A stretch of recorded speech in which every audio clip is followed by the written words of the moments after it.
Un tad kā nākamajam un šīs pirmās sadaļas pēdējiem runātājam dod vārdu Vilnim Virzam no Valsts darba inspekcijas darba tiesību nodaļas par eiro un darba līgumiem, galvenokārt no darba ņēmēju perspektīvas.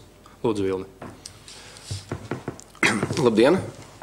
Jāatzīmē, ka pārēja no latiem uz eiro notiks ne tikai maksājot par precēm vai pakalpojumiem, bet arī tieši darba tiesiskajās attiecībās šo ietekmi mēs nedaudz arī jutīsim. Un šajā sakarā katram darbiniekam un darba devējiem, protams, var rasties jautājumi par to, kādā veidā šis pārējas process no latiem uz eiro izjutīs. Proti, kā katrs no mums, katrs darbinieks un darba devējs izjutīs šo procesu. Un vai kas sākot ar 2014. gada 1. janvāri mainīsies, kā un kādā apmērā, piemēram, turpmāk darbinieks saņems darba samaksu, vai šajā sakarā būs jāveic kādi papildus administratīvie pasākumi, un daudz dažādu jautājumu, protams, var rasties. Īsi sakot, varētu šai situācijai būt vienkārša atbilde, proti, ka izņemot to, ka turpmāk latu vietā darba samaksa tiks izmaksāta eiro, ievērojot noteikto maiņas kursu, citādi šo pārējas procesu nevienai no pusēm nevajadzētu izjust. Un tamdēļ īsumā Valsts darba inspekcijas sniegs jums informāciju, kādā veidā notiek pārēja no latiem uz eiro un kā viņa realizējas darba tiesiskajās attiecībās. Tātad eiro ieviešana un darba attiecības. Ja mēs nodalītu divas kategorijas, darbinieku un darba devēju, tad darbiniekam darba samaksa jābūt pārreikinātai pēc noteiktā kursa, kurš atbilst 1 eiro ir 0,7028004 lati. Un šajā sakarā ir jāatzīmē, ka tieši šī iemesla dēļ, ka pārēja notiek pēc noteikta kursa, atsevišķi grozījumi darba līgumā nav jāveic. Ja mēs agrāk lasījām šo savu darba līgumā izteikto darba samaksu latos, tad turpmāk automātiski pārēķinot pēc likumā noteiktā kursa, mēs viņu lasam jau eiro. Un šajā sakarā ir jāatzīmē, ka var būt situācijas, ka ja mainās, tad tādā gadījumā šāds samazinājums ir pretiesisks, un šādi samazināt darba algu nekādā gadījumā nedrīkst. Tieši tamdēļ šī iemesla dēļ gan darbiniekam, gan darba devējiem būtu rūpīgi jāpārbauda šis pārēķina process. Savukārt, ja darba devējs piedāvā grozīt darba līgumu, tad noteikti grozījumi, ja, darba līguma grozījumi tiek izteikti attiecībā uz darba samaksu. Un tad šajā gadījumā noteikti ir jāpārbauda, jāprecizē, vai pārējas procesā netiek pastiprināta samazināta darbinieka alga un netiek pastiprināti citi darba līguma nosacījumi.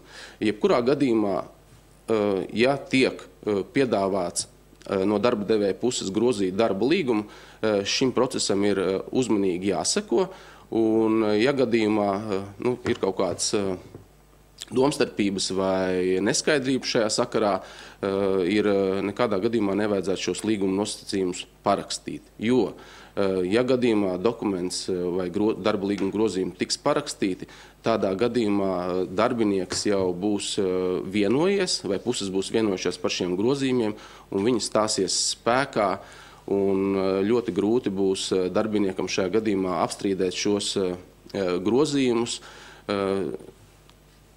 ar kādiem citiem argumentiem, izņemot to, ka viņiem bija iespēja iepazīties ar šiem nosacījumiem.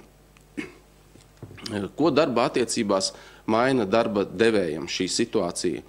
Arī līdzīgi kā darbiniekam, darba devējam ir jāievēro to noteikto eiro kursu, un līdz ar to pārreikinot darba algu, konvertējot no latiem uz eiro, viņam ir jāsaglabā likumā noteiktais eiro kurs, kurš atbilst 1 eiro, ir 0,7028004 lati. Un šajā gadījumā arī pārreikinot darba algu no latiem uz eiro, darba samaksa nekādā gadījumā nedrīkst samazināties ne par 1 centu. Arī šajā gadījumā jāatzīmē, ka arī summu apaļošanas nolūkā nekādā gadījumā šī samazinājums nedrīkst skart. Ja darba samaksa vēlas nopaļot darba samaksu un palielināt līdz pirmajai apaļai summai eiro, piemēram, no 451 lata 12 centiem līdz 452 eiro, tad tādā gadījumā ir pieļaujama šāda situācija un atsevišķi darba līguma grozījumi nav vajadzīgi. Savukārt, ja darba samaksa turpmāk pēc eiro ieviešanas jau palielinās, piemēram, par nevis minētajiem 452 eiro, bet 453 vai 454 vai 455, kuru vēl apaļāks skaitlis, tādā gadījumā ir šī situācija ir jāgroza atbilstoši darba likuma nosacījumiem, un proti ir jābūt rakstveida vienošanās par grozījumiem darba līgumā, nosakot jaunu darba samaksas apmēru. Jāatzīmē, ka jau šobrīd, slēdzot jaunu darba līgumu, puses var tajā norādīt to, ka darba samaksa sākot ar 2014. gada 1. janvāri būs eiro valūtā, un viņa atbildīs šiem nosacījumiem vai atbildīs tieši tādiem, kādi ir noteikti saskaņā ar eiro kursu pēc maiņas kursa, vai jau nopaļoti, piemēram, uz tiem pašiem minētajiem 455 eiro, kur puses būs par šo vienojušās, un katru mēnesi pēc janvāra darbinieks saņems šo noteikto darba līgumā noteikto darba samaksu. Tātad, īsumā varētu teikt, ka grozījumi darba līgumā nav vajadzīgi, ja alga uz eiro tiek precīzi pārrēķināta pēc kursa noteiktā, un tādā gadījumā ne darbiniekam, ne darba devējam attiecībā par šo situāciju pēc 1. gada nevajadzētu satraukties, un visi nosacījumi, kas darbojās līdz 1. janvārim, darbojas arī turpmāk. Un attiecīgi alga rīkojumi visiem darbiniekiem paaugstinās līdz 1. apaļai summai eiro, ja, kā mēs minējām jau iepriekšējā slaidā.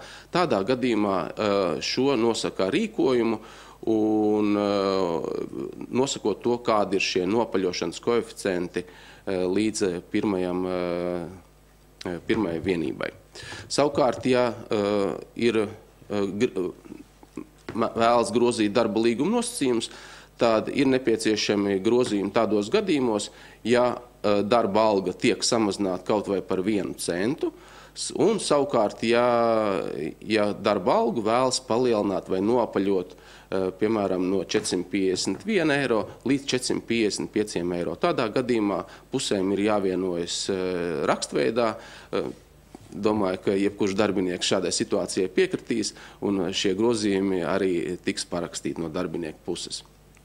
Un īsumā, ja gadījumā, protams, jebkuram darbiniekam var rasties, vai arī darba devējiem var rasties situācijas neskaidrs šajā sakarā, vai pārrēķinot, vai slēdzot jaunu darba līgumu, vai šo līgumu pēctecību, kādā veidā visa situācija notiek, tādā gadījumā jums ir iespēja gan jautāt, gan ziņot, gan informēt, gan skatīties, gan iepazīties, un slaidā ir pieejama informācija konkrēta, kurai situācijai jūs varat izmantot konkrēto saiti.